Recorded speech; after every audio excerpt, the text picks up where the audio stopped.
Hello everyone. In the previous video, I had discussed about the phylum Chordata. I had discussed about the common characteristics of phylum Chordata, and then further Chordata has been classified into three subphylum. Starting with the first one, Urochordata or Tunicata, second one, Cephalochordata, and the third one, Vertebrata. Further classification of vertebrate or vertebrata into two main divisions, that is Agnatha and Gnathostomata. In case of the first division, Agnatha, the animals that are classified here, they are having no jaws, means they do not have upper and lower jaw like we are having. And under this division only one class is included, that is Cyclostomata, which I have discussed in the previous video. Now in this video I am going to start with the second division, that is Gnathostomata. Under this division, the animals which are classified, they have the presence of jaws, that is the upper and lower jaws. This division is further classified into two superclasses, that is fishes, which are generally called as fishes, and these animals have the presence of fins for the movement. Whereas in case of the second superclass, that is Tetrapoda, as the name suggests, tetra means four, poda is feet. Tetrapoda means what? They are having four limbs or two pair of limbs. And under this Tetrapoda, four classes are there, which I am going to discuss in the next video. But in this video I am going to discuss about this superclass, that is fishes, which is represented by these two class, chondrichthyes and osteichthyes. When we come to this superclass fishes, as I said earlier, this has been divided into two classes, that is chondrichthyes and osteichthyes. Let us see the first one, chondrichthyes. They are having the skeleton made up of cartilage, and because of that their name has come as chondrichthyes. Later on, when we come to the animal tissue in chapter number 7, there we will discuss about the chondriocytes, that is the cells of cartilage are called as chondriocytes. So over here we are talking the cartilage is making up, or it is making up the structure of skeleton, means the skeleton is made up of cartilage here, and that is why the fishes over here are also called as cartilaginous fishes. Now they are, where is the habitat now? Where do they live here? So they are living in the sea and the ocean. That means they are marine in habitat, and they are having streamlined body so that they can easily swim in water. And here, as earlier we had discussed, that all the members of vertebrata, they are having presence of notochord during the embryological developmental time, or embryological stage is having the presence of notochord, which is replaced, which may be replaced later on. That was in case of vertebrate we had discussed. Here we are talking about what? Chondrichthyes. Notochord persists throughout life, means the notochord is present throughout their life. And the skin is tough, and it contains very small scales, and these scales are referred as placoid scales.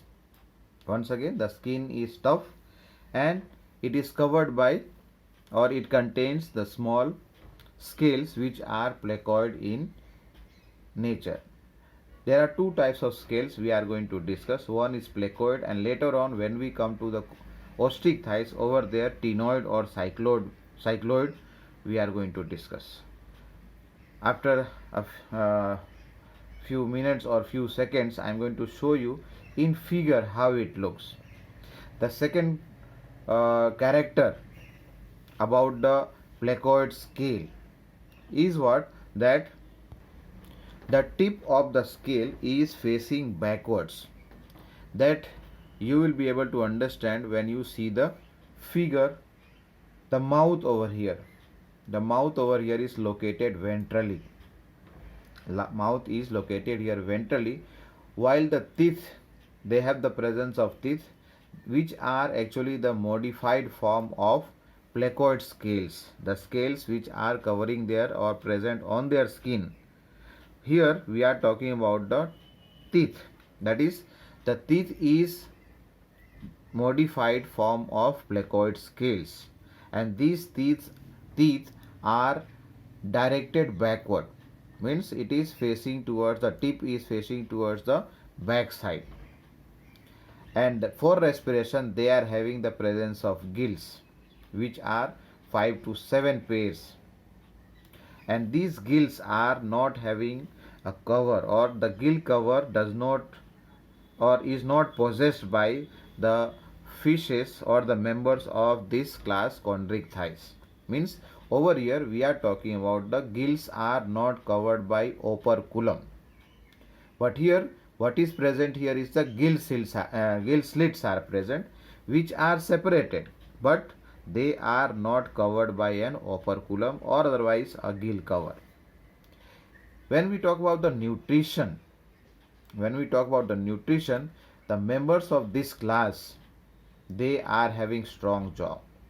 They are having strong jaws, and with the help of this they are able to catch their prey. That means they are predaceous. They prey on other smaller fishes or animals which are present in their near habitat, and they have to swim continuously because they do not have the presence of a structure which is called as air bladder. If they have air bladder, they can fill air into it, as a result of which what happens, their body becomes lighter, and so they can come and swim at the surface, or they can keep themselves at one place. But because of absence of this structure, that is air bladder, when they have to come on the surface, they have to keep on swimming. They have to keep on swimming to avoid sinking. Means in order to prevent themselves getting sunk at the bottom, they have to keep swimming because they are not having the presence of an air bladder. For circulation, they are having heart, which is two-chambered. One is the upper chamber, which is called as auricle. The other one is the ventricle, which is the lower chamber. Now in some fishes or some of the members over here in this class, they have an organ which can produce electric current. So that is why here they are having an organ which is called as electric organ, and this is present in the member which is named as torpedo. They are commonly known electric ray. Means over here torpedo is the scientific name, but the common name for this is what? Electric ray. And some have even poisonous sting, means they can produce some poisonous substance which they can pass on to any other prey or any other enemy with the help of this sting. And for this example is trigone, which is commonly called as sting ray. Now their habitat is water. So they keep on changing their body temperature according to the surrounding temperature of the water. That is why they are called as cold-blooded, or otherwise a term used for this is poikilothermous or poikilothermic. Means they are poikilothermic animals. Means they are cold-blooded, which keep on changing according to the change in the environmental temperature. And that means what? They do not have the ability to regulate their body temperature. Mammals and aves are known to regulate the body temperature. Means what? Whether it is the environment is cold or warm, but the body temperature remains constant. So that's why they are called as warm-blooded. Here we are talking about the members of chondrichthyes, that they are poikilothermic, that is they are cold blooded. And for reproduction the sexes are separate, means the male and female reproductive organs are located in separate individuals. Means what over here? For this we can use a term here, dioecious, means the male and female organisms or individuals are separate. Now in case of the male, pelvic fin bears a structure which is called as clasper, claspers, claspers, which is analogous to male penis, here. And fertilization is internal, and many of the members of this class, they are viviparous. Even you understand what is viviparous? That is, they give direct birth to the young ones. An example over here included are scoliodon, which is called as dogfish. Then second one is pristis, sawfish. Next one is carcharodon, that is great white shark. And then trigon, that we have discussed earlier, it is the stingray. Now here is a figure of a shark. The above one here, this is the female, and the lower one here is the male. Pelvic fin is located here on the ventral side, and just beside that you can see over here a structure is seen which is called as clasper, with the help of which it transfers the gamete into the female organism or female individual, where the fertilization takes place internally, and later on further developmental stages are there. That is, the development over here will become direct type. So that was about the class chondric thighs. Here in this figure, just see how the scales look. This is in case of the cartilaginous fish, means chondric thighs. A small part of this the body surface is magnified and shown over here as to how the placoid scales look like. And one of the characteristics that they have is difference, that is ostrich thighs and chondric thighs difference I am talking, that in case of chondric thighs, the tail fin over here, caudal fin, otherwise tail fin or caudal fin, they are heterocircle. Heterocircle means what over here? You can see two lobes are present, lower one and upper one. In this, the upper one is larger than the lower one, means they are not of similar kind. But same thing when we see in case of the cartilage ostrich thighs, that is bony fishes. Over here both the lobes are similar. That is, the caudal fin or the tail fin is homocircle here. Both lobes over here, upper and lower lobes, are equal in length and size over here. Look at this part. This is the scales, that is the cycloid or ctenoid scale, which we are going to discuss in case of ostrich thighs. Small part of the upper surface of the body is magnified and shown over here as to how does cycloid or ctenoid scale look like. And these are some other examples of the members of chondric thighs. One is chimera, scoliodon we discussed earlier. Then zygena, also called as hammer-headed shark.